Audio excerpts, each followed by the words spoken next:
All right, Kiss Army, welcome to the KissFAQ Podcast. Thank you for giving us your time today and letting us into your head. I hope we don't do any damage. This is a Kiss-related podcast by the board for the board. We hope that you enjoy.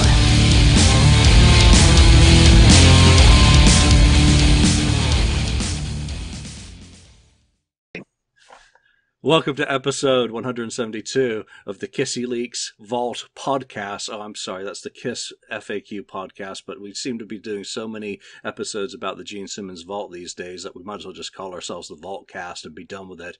Today, I am joined by a special guest, 41 Mets on the board, Scott, who, of course, you were my wingman last June for the Catman's last Criss in New York. So good to see you again, Scott. It's been a year since we last saw one another, and you went to the New York Gene Simmons Vault Experience on Saturday the 24th. Why don't you just tell us a little bit about yourself and what you've been doing, what you're up to, and how you got your foot in the door on Saturday. Okay, my full name is Scott Engel.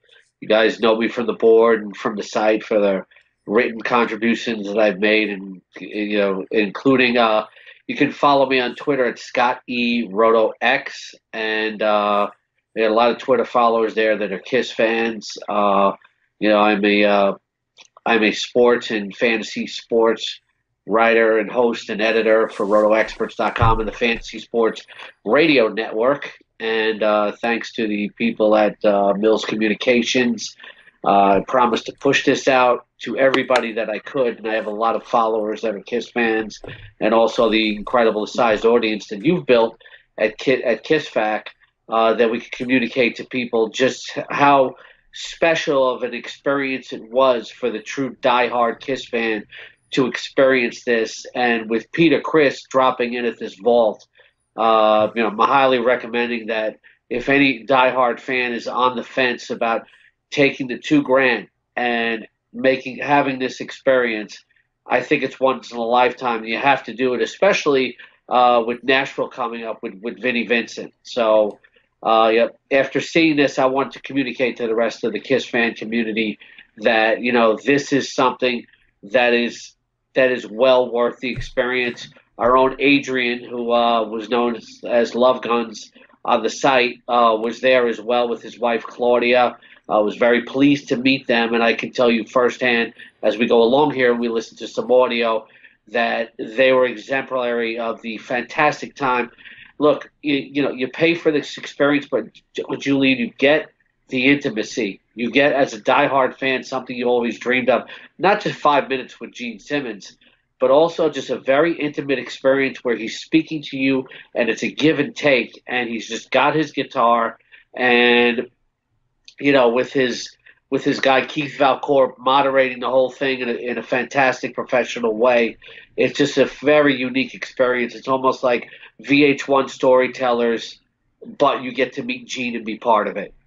Absolutely, and obviously I've attended the Los Angeles Vault Experience, but it's kind of settled down now into a process. They've nailed things out about how they've streamlined how things are presented. Gene does his songs and stories early on, and then does Vault presentations. I think I'm correct on that. He's very much got the stories that he likes to tell, but he's not sticking to a script. And I'd just like to echo the comment that you made about Keith Valcour. Keith Valcour is your guy on the ground. He is Mr. Fix-It. He is the MC. He is everyman. And he's really doing an incredibly good job. And I'm not stroking him there, thinking I'm going to get some freebie or something out of him for saying nice things. No, there have been so many events throughout history for me that have maybe not gone as well, but he's been a fixer who I've heard only good things about, both online at other experiences and my own. So, Keith, keep doing the job that you're doing with Gene, because you're doing a great job and it is very much appreciated. Yeah, Keith Valcour is actually the product manager for the Vault, and if you look at his profile on LinkedIn, he took his love of music into creating this very unique project. And I got some great audio clips for the audience today. It's I know that people have seen it on YouTube, but the quality of the audio that I was able to capture, especially Peter Criss's speech, is something that people are really going to enjoy here. And like you said, he doesn't stick to a script. So I have 3 unique clips that when you're ready to throw to him, we got to listen to him and talk about him because, the first one just talks a lot about his background. The second one shows his great sense of humor. And the third one is priceless with the quality of my audio recorder. I was able to capture some unique audio when Peter Criss showed up. So first thing, as a guy who lives out in New York, where was this vault experience held? Because it's not a place that I'm at all familiar with. Do you know what it was? And can you just give us a little bit of information about that venue? There were the venues now. Obviously, if you're going to go to any upcoming Vault experience, it seems Gene and his people are being very careful about where they pick. It was held at VK Negroni in the Bowery area. For those of you in New York City, right off the Houston Street train station, VK Negroni is a well-known designer, known for his how should I say, his very unique brand of socks. When you walk in, he has a vending machine with socks there. It's a designer clothing boutique that actually has a speakeasy environment in the downstairs area, and that's where the Vault experience was held. They actually have a bar in the back, and in the very back, which became the VIP area, you have your dartboards, etc., and your billiards. So this served as a bar. It was very informal. There wasn't there was seating for people who were disabled or were military veterans, etc., and everybody else stood because in any sort of Gene Simmons or Kiss show, it's like Paul Stanley once said on Mad TV, Kiss doesn't sit.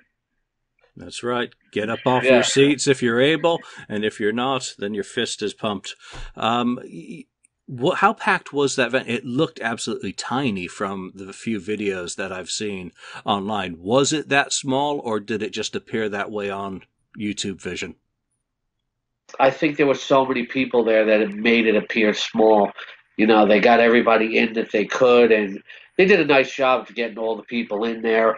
And the interesting part is Gene was just strumming and talking to people who were there informally while they brought everybody in. He actually, noodled around on a Bee Gees tune, for a little while. Say, hey, that, and they were just bringing everybody in, and everybody was just very, very excited. I noticed when I got there, they told the media to be there about 10:30 a.m. I got there about 10:10 or so. The line was already, was already pretty long, and it was well organized. I have to say, because we've heard recent reports with, unfortunately, with like some Kiss Expos and stuff like that, where things are not organized. This was very well organized and professionally done. If you're going to pay your $2,000, you want a professional experience, and that's what I got to say. I'm not just saying it. It was a professional experience. Absolutely. I wouldn't expect anything less than that from Gene and Rhino for this. So you get there early. What was the protocol with the press? Because obviously I've never done that yet with an experience, having just lined up for the experience itself. Did you go in before the rest of the people went in and get your credentials and whatnot? No, I wasn't. That we had to wait for the publicist to show up, and I have no problem with that. I was there early, and they gave me a VIP lanyard, and they told me that Gene was pressed for time. He was not available to do any interviews, but I was free to ask interviews during the Q&A, which I did. And basically they made sure they had a good spot on the staircase to get all the video and audio that I needed to get. And just being a veteran of the media, I knew how to conduct myself and kind of go with the flow there. It's interesting with the media, though. It's like you're in the media, but you're also a fan, and I've always had to walk that fine line. And I get very like, okay, I want to conduct myself like a professional. I appreciate getting the credential. And then there's this guy from a radio station who's in total Gene makeup. And I'm all, I get all high, like, I want to conduct myself professionally. I appreciate the access, etc. This is not my experience. I'm here to be a fly on the wall. Although I was told to, I can ask questions. And, I wanted to remain, kind of like on the side of it because, this experience was for the fans that actually paid for it. Absolutely. And that's this is for help me to help. publicize it and bring to the fan community at KissFAQ and for people that listen to me on my other platforms that, again, if you're on the fence about doing this, you have to. So why don't we work our way into this first piece of audio? So run us through, Gene was playing some Bee Gees and noodling around on the guitar as people were processed and came into the venue. You had already taken up a spot, I take it, on the staircase. Would that be accurate? Walk us through into this first piece of audio that we're going to listen to. Actually, the first piece of audio is shortly after the Q&A and musical part had started, and this is Gene talking about his roots, coming to America for the first time, seeing the Beatles, and then having a little bit of fun with the audience here. All right, so why don't we go ahead and play that, and I'm going to listen along right now because I have not heard this yet either, so here we go. Change, kind of ringing the bell up there. Invictus, yes. And invictus-md.com. And I wanted to make sure that we got to New York in time to get plenty of rest and everything, because this means the world to me. See, I came to America as a little kid with my mom and couldn't speak a word of English. English was my fourth language. And I never dreamed, imagine growing up and seeing the Beatles on TV and all this stuff, and they were my main inspiration. And then having to wear more makeup and higher heels than your mommy. But you've read me saying those things before. And the thing that nobody talks about, and I don't, is the real heart and soul of this whole thing. That without you, I'd be nothing and nobody. That I owe everything to you, and I'm trying to look at everybody's face. And I always wanted to do something where I could literally meet every single one of you and just spend some quality time and look into your faces and say thank you so much, and you mean the world to me. You're just not another faceless person. What's your name? What's your family?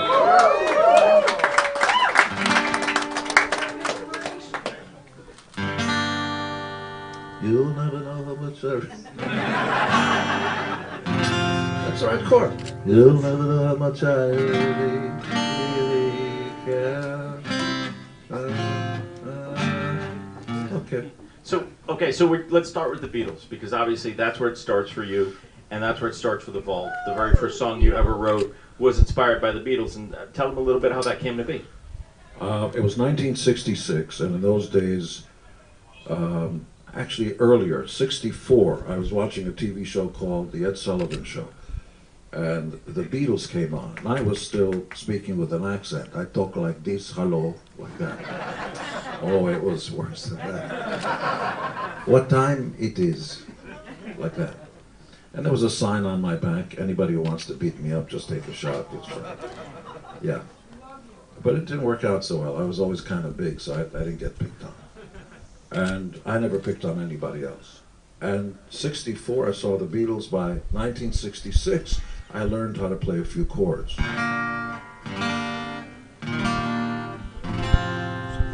About the most used guitar chords. The other ones that are used a lot are 1, 4, 5. Blues is really like I was born in Brooklyn. I forgot to wipe my ass. Yes, I was born in Brooklyn. I forgot to wipe my ass. How about you? Whatever you do, don't forget to wipe your ass.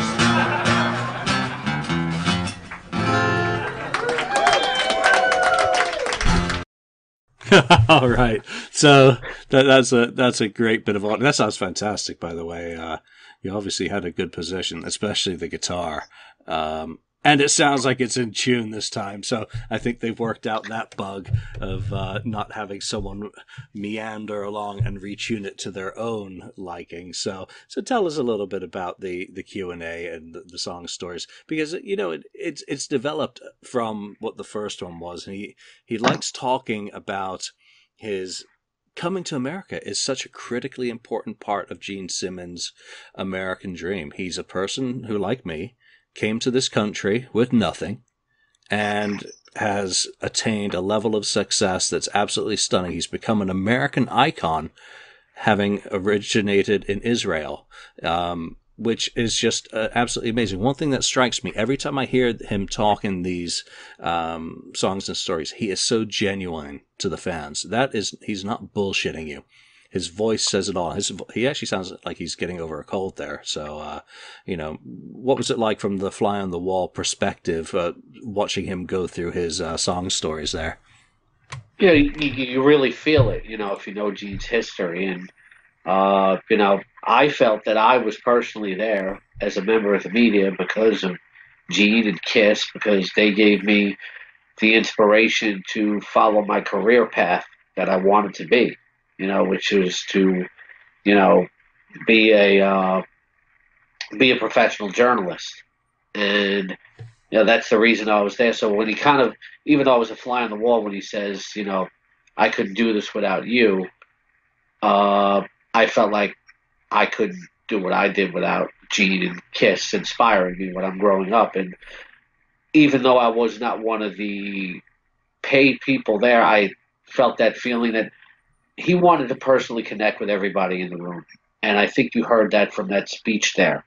And, he reveals himself because he loves to do it. He's a showman. He's a ham. The whole pig. But, he likes to ham it up.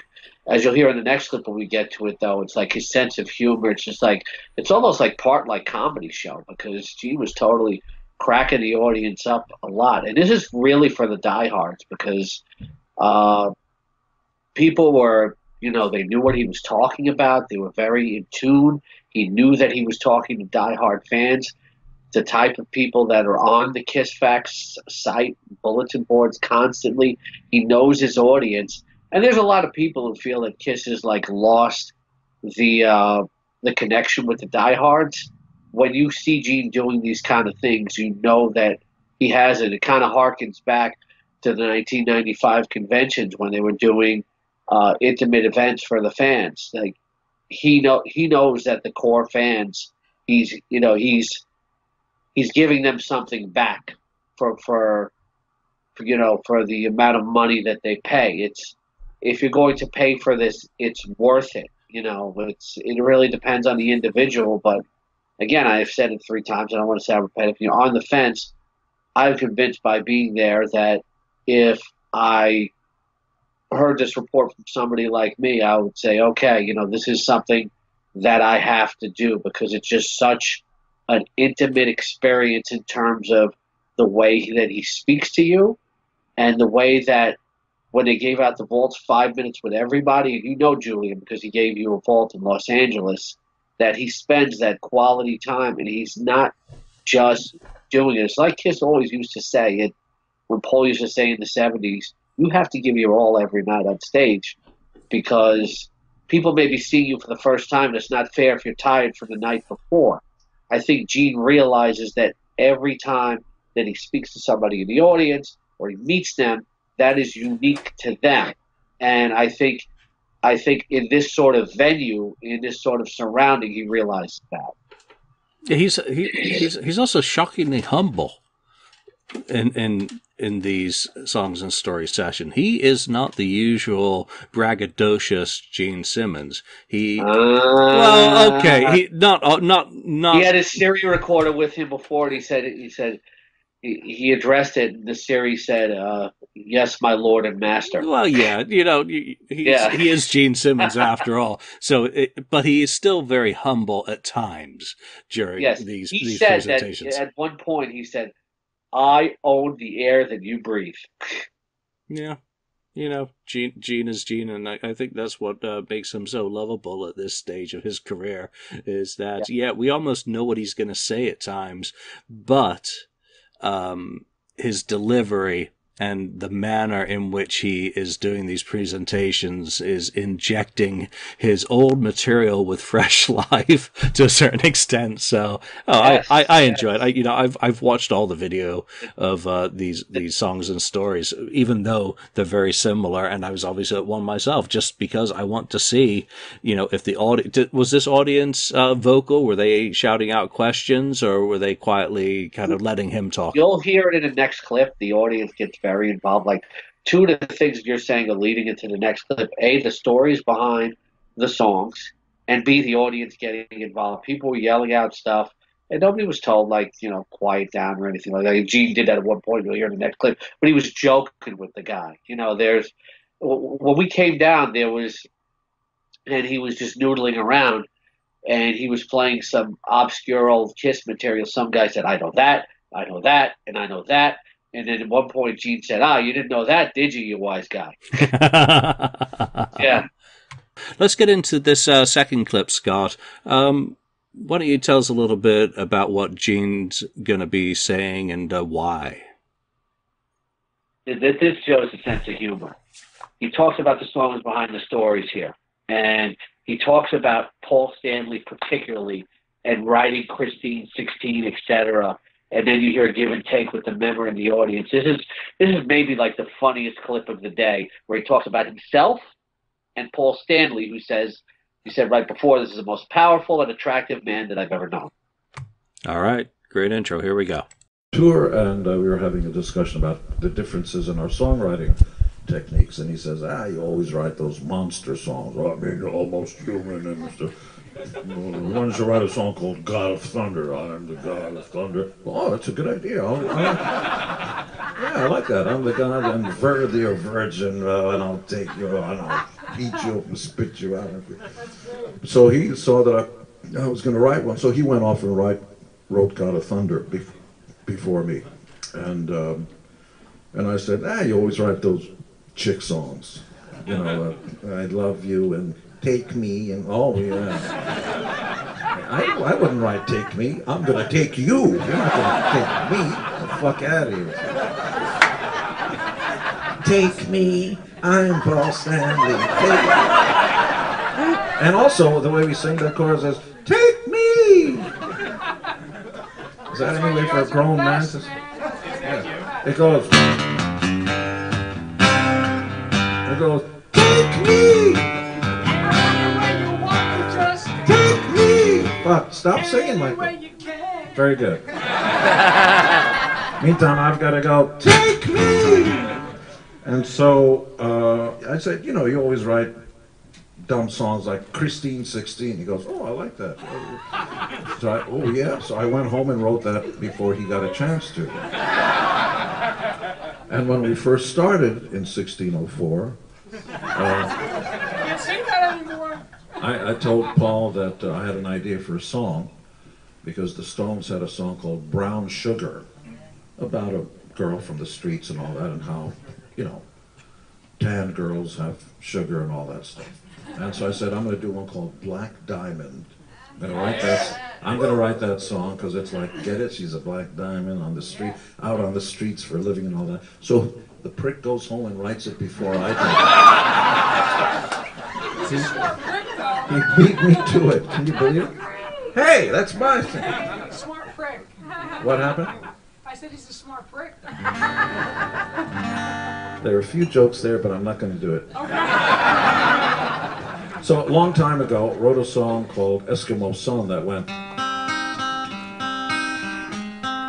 It's all George Harrison stuff.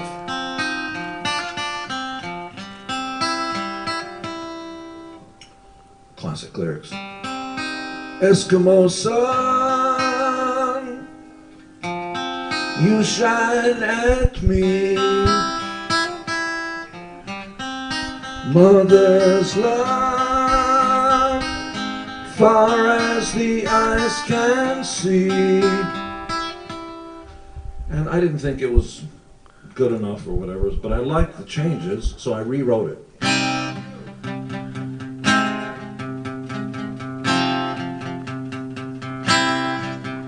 Which became Only You, blow me. I need your love. You know what I mean, right? More than I can say. Not so Did you much. just point at a guy? No, there's a. Oh, okay. She's chewing I gum. don't know. Good. She's chewing gum. Oh, I love that, and just getting to, again, you've heard it, but to hear it that up close is just staggering. And I love Eskimos Son, and obviously Only You as well. That's The that's new really version fun. of Only You. Ye- Only You can blow me. Yeah, Gene will. It's his song. He can do what he wants to it. But it sounds like, the audience is having a really good time there.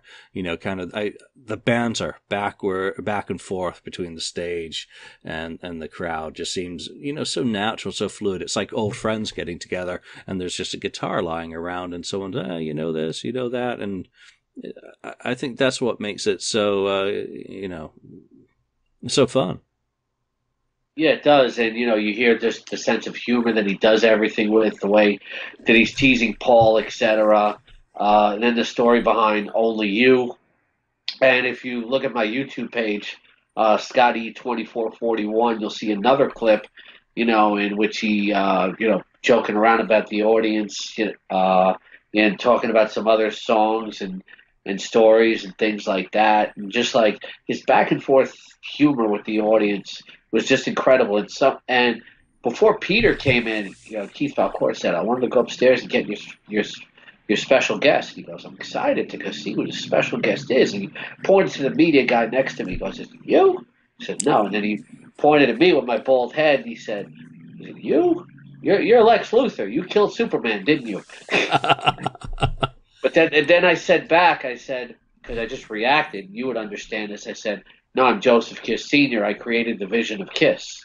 Yeah, from Kiss Exposed. But I think it was too obscure for him. And he didn't react. I probably should have said I was Bob Kulick. He would have got a kick out of that.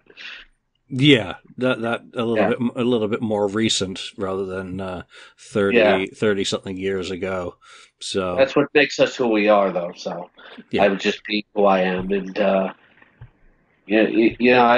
think Gene realizes I was feeding him questions from the audience twice that that I kind of knew my background, etc. But there were people in the audience just yelling out really whatever they want to, like a million "I love you" Genes and stuff like that. And you heard one guy there was singing along loud with just like everything, and it was a good makeup of crowd. The military were very represented, thanking them for the service, etc. Our own Adrian was sitting in the front row as well with his wife Claudia, and you could tell he was just having a great time. And people are just like very in tune. It was like when we went to Peter Criss's last show, it was kind of a love fest between the fans and the audience. This was very much in that vein. Yeah, there's not a whole lot of difference between the two. It's an intimate, venue. You're packed in there. You're very up close to the person who you've been a fan of for decades. So that's exactly how it should be. Let's move into your third clip, and in the middle of the songs and stories, the special guest did indeed arrive, as you alluded to earlier. Just walk us through Peter's arrival. Yeah, they said Peter was going to come down the stairs because this was in the basement at some point, and around noon, I believe it was. The show started at 11:30. I'm pretty sure. Keith went up the stairs. Then you heard. I think I heard Peter's voice upstairs because I was like on the stairs, and then he came down the stairs, and Gigi was behind him, and he came right behind me, and right to where Gene was. We'll hear this in a second. I reminded Gigi that I was your friend from the Cutting Room show last June, and she said, "How are you, sweetie?" and rubbed me on my back and said it was nice to see me again and all of that. She's very nice, and she hung back and let Peter do his thing. She was very very respectful of the moment, but she was there to support her man, like like a strong spouse should. She realized it was his moment, but she's always there for him. So it was. I think she struck a perfect balance in what her role would be. I guess in my personal opinion, but I'm not going to tell anybody how to, operate with their husband or wife. But I'm just saying I have respect for how she handles things with Peter, and you can see it. You've seen it yourself. And in this clip, you're going to hear Peter come down the stairs, I believe. But the thing that I captured with my audio equipment that really you don't see on YouTube, if you listen carefully, you can hear Peter saying to Gene, thanking him for the invite. I know that some people have told me that that he left him a phone message, and that Peter and Gigi discussed it. He decided to show up, and Gene said that he traveled an hour and a half each way just for this, from Jersey, which I believe is Spring Lake, which is way out there in central Jersey. Yeah, so I think what is clear, and there have been some criticisms about how Peter's decided to do his participation in the Gene Simmons Vault Experience. Let's make it clear that there are people who thought he should have stayed longer. Yet Peter went out of his way to come into the city on a Saturday to visit with his old friend or his bass player. And then have the return trip home. So it's not like he was just hanging out in the city, going to visit places where he grew up. No, he came in from home with his wife, who, I have a great deal of respect for Gigi, who I've just had great interactions with her over the years. And I just love how she supports Peter and is there for him, and how much she does for him, and how she also, like you've just said, knows when to stay to the side and when to be by his side. So, Peter made it clear that he was going to visit and say hi to Gene and, support his friend, and that he wasn't going to do a Q&A. He made, I think, everything very clear about what he wanted to do for Gene. And that was more what it was about, in my view. And other, opinions vary, and that's perfectly fine. But I think he did exactly what he said he was going to do very graciously. Yeah, and if you listen to this clip, you have to listen closely to the beginning of it. You'll hear Peter thanking Gene for the invite, but he did what he said he was going to do. He said on petercriss.net, I'm just going to stop by to see everybody and, say hi to Gene. And he addressed the crowd, and he went to the top of the stairs when he left, and he waved at him. I got a chance to be in the VIP area because of my media access at one point, and everybody gave Gene and Peter their space, and there was just such warmth between them that was palpable. This was purely about Peter coming to see Gene. This was not like when you go to see Peter at an expo or a horror convention and you line up and get autographs. This was Peter coming to see Gene, and you, as the person who's experiencing the vault, getting a chance to witness it, to witness a part of what could be huge in band history. Whatever happens from here and now, if they reunite, if they don't reunite, this was an historic moment. For your entry into this, you got the songs and stories, but you also were exclusively a VIP person to see this moment in band history. You can't be negative. You can't look at the glass half full. You got to experience this, and Peter dressed everybody in the room. And you and I know, when Peter does appearances, he takes quality time with all of the fans. It was not about him meeting the fans one by one this day. That was Gene's thing. And if he had to answer questions, it was going to be like, well, you guys going to reunite, blah, blah, blah. This was not about him. You want to see Peter Criss? He makes enough appearances. This was about him coming to see Gene and you as the fan getting to experience it. Yep, I think that's a clear distinction to make. Plus, I mean, if you think about it, I believe Bob Kulick was a guest at the first Las Vegas one, and he didn't pick up a guitar with Gene. So there are no rules to how these guest slots go. Ace has been a card and has stood out by hanging around for a lot of the day and visiting people's houses for the home experience, and obviously having a lot of fun with it himself. Bruce and Eric, obviously in LA, did a tremendous amount of interaction with the fans as well. But there's no hard and fast, rule as to what you're to do as a special guest. Maria Contessa was at the one in Miami and flew very much under the radar. I mean, a lot of people maybe would not know who she is as their, the band's former costume designer, very important part of their history, but she wasn't hey, it's me. It is about Gene and the Vault purchaser. So, it sounds like we're trying to defend Peter, but let's just go straight to the audio and let the Catman speak for himself, because he certainly doesn't need a couple of knuckleheads talking for him, right? Listen carefully here at the beginning. All those symphony orchestras. Roll up out of bed.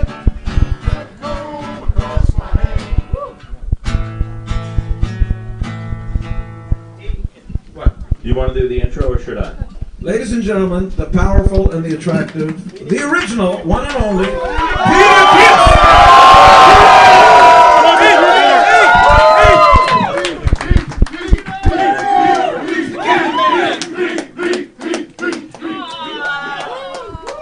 Oh my God. I can't stop playing that. God bless you. He just told me to fuck off. What's up with you for my first Kiss concert? Okay, so What I want to do is just to get out of the way and let Pete answer a few questions if he wants to. No. Because No. What we're gonna do is we're just gonna go off to the room, and you're gonna give Pete a vault. So maybe get a quick photo together, you guys. Turn to the crowd. Okay, take a quick photo, and then I'm going to do whatever Peter says. I've got a sandwich waiting. I got everything. Yeah, hi. It's good to be here. It's good to see you. Good to be here. I'm feeling great. I had to come and say hi to my bass player from my old band, Kiss. No, really. Gene sent me a wonderful invitation, and I couldn't resist. And we haven't seen each other since the Hall of Fame. So, out of all of the band members, we always had a Twinkie thing going, and way back in the day. He means cake. So I had to come in and say hi to him. I do have a big place in my heart for Gene. I always will, out of all the members. So it's good you came down for him. He loves to be loved, so give him all the love you want. He'll take it all. And God bless you all. Thank you so much.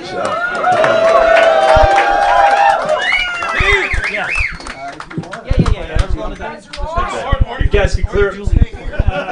Guys, clear a path and let him get back, please. Clear a path and let him through. Oh, okay.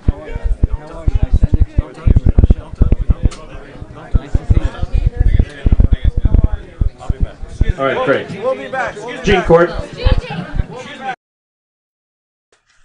Awesome. I heard my name there, so. I think I don't know how much you can hear, but I personally think that's probably the best audio that you're going to hear, the interaction and the speech.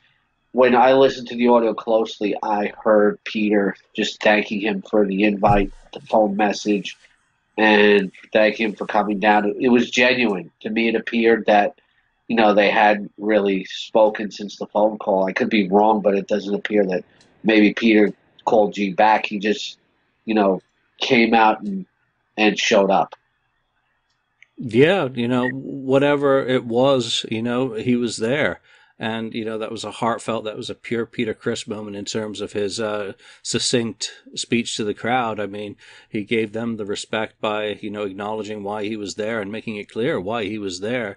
That it was, like you said, about Gene's vault today and him visiting his old friend. I got to sound like Vinnie Vincent, my dear old friend.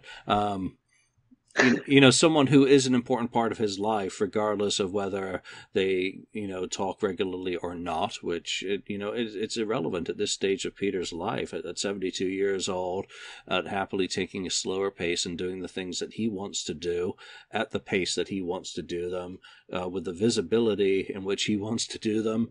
It's all good for Peter. And again, I thought he looked absolutely fantastic that day. He looked healthy, he looked sprightly, and that's all I want for any of these guys, for them to be happy and healthy, and forget the music. They've got a legacy. Doesn't matter to me.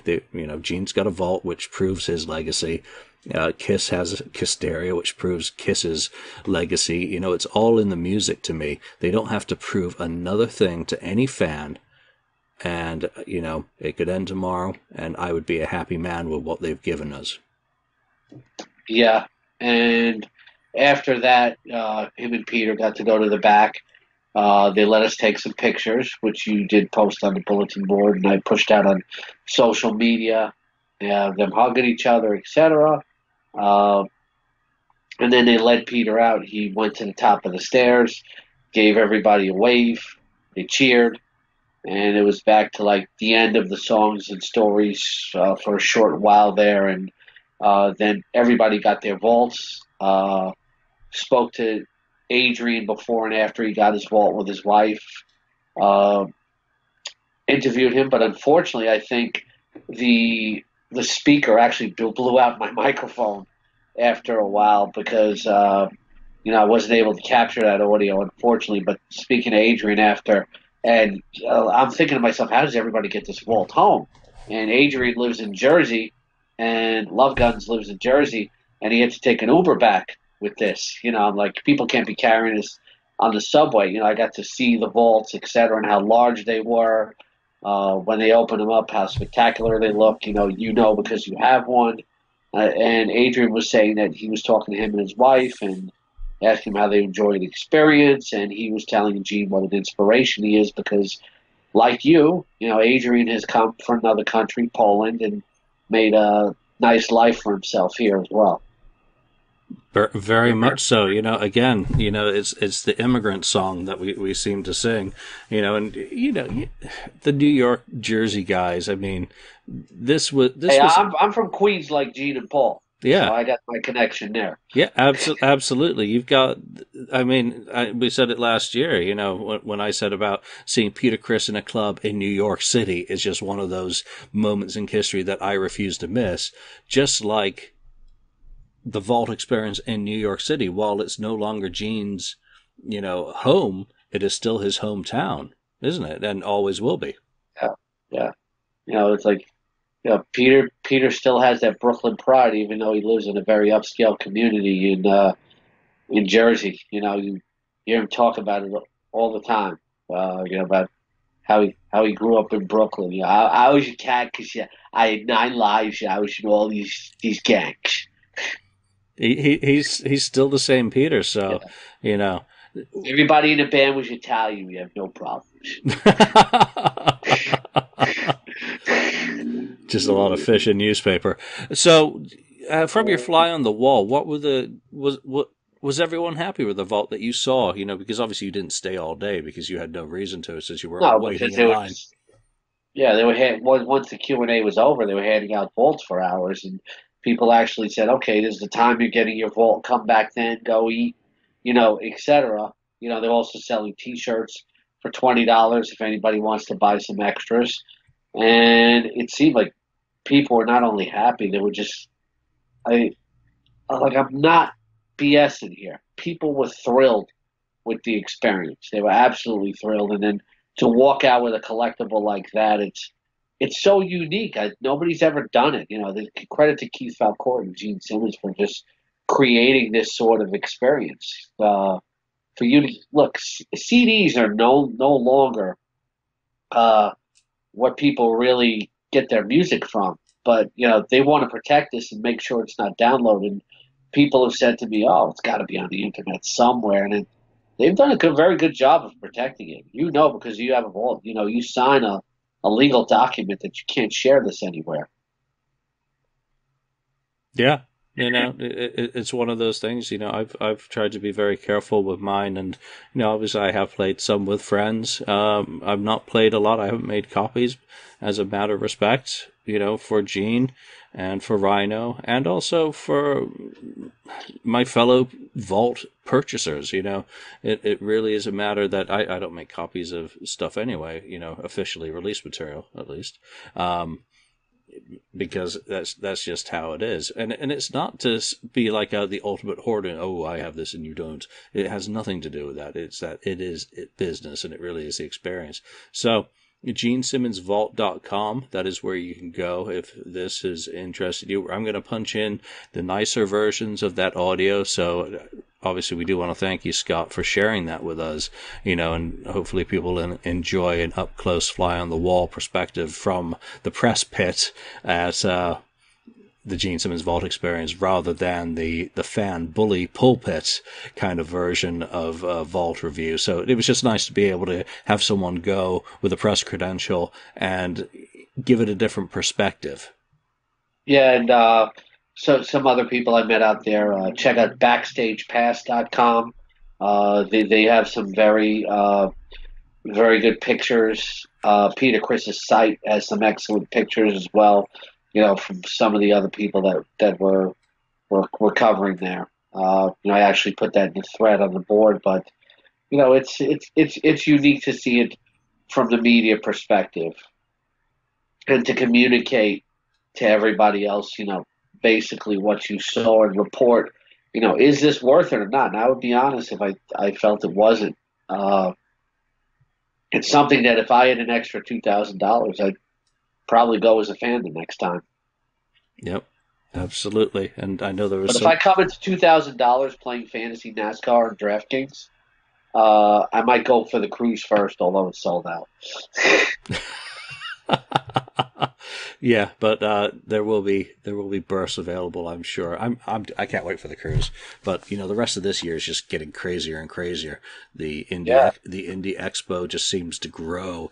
I mean, it's taken on a life of its own. It's become a beast. They should call it the Franken Expo because it's just getting bigger and bigger every week. Someone else is announced as a guest, and obviously, I think we mentioned last week, Lita Ford, she's going to be debuting a new line of guitars there, and she's got Kiss connections, so it's just crazy. Yeah. And then the Ace Wild thing on Argent, and there's a lot going out here. It's the Long Island Kiss Expo, the first ever on May 5th. They're having Bob Kulick and Ken Kelly and Lydia Criss and JJ French from Twisted Sister. It's a Kiss and Rock and Roll Expo. Ace is going to play Times Square in a brand new venue they just opened, Sony Hall, on May 5th. And there was recently the Wicked Lester Kiss at the Daisy 45th anniversary with a tribute band Unmasked, who plays without Kiss makeup all over New York. They're an unmasked tribute to Kiss. So there's a lot going on. It's every weekend. Seems like there's something fun to do. Yeah, early this morning, a date in Las Vegas for Ace Frehley, August the 10th, was announced. I think it's where is it? I can't remember. Well, that doesn't matter. Yeah, so there's lots of stuff going on, and Ace is of course going to be opening up the Gene Simmons solo shows in Australia. So what a time to be a Kiss fan. I mean, it's absolutely amazing. If you get a chance to do any of these or be a fly on the wall at them, it's strongly recommended. I said, could anything top 2017? Well, it seems that people took up that challenge and are giving it all their best to try and top it. Let's wrap it up. Where can people find you, Scott? Give yourself another plug at the end here. All right, Scott E. RotoX. That's CCOTTE ROTOEX on Twitter. If you play fantasy baseball, check me out at rotoexperts.com. It's opening day this week. And at dailyroto.com and also sportsgrid.com. You can also hear me in the mornings at fntsy.com/radio on Trash Talk, which, I even, mentioned Gene this week. So if you play fantasy sports, you got to follow me. But I kind of fuse fantasy and Kiss together. My fantasy baseball team is named the New York Black Diamonds. And I have the Kiss baseball from 1998 as my logo. That's brilliant. Well, thank you again for sharing this audio with us and the video, obviously on YouTube. Very much appreciated. So from Scott and myself for now, thank you for listening, and we will see you next time. Thank you for spending time listening to the KissFAQ podcast today. All sales are final. There are no refunds. If you'd like, look us up on Facebook or come over to the KissFAQ message board and discuss the topic we broadcast today. Don't forget to rate us on iTunes, Spreaker, or wherever you've listened to the show. We hope you'll join us again.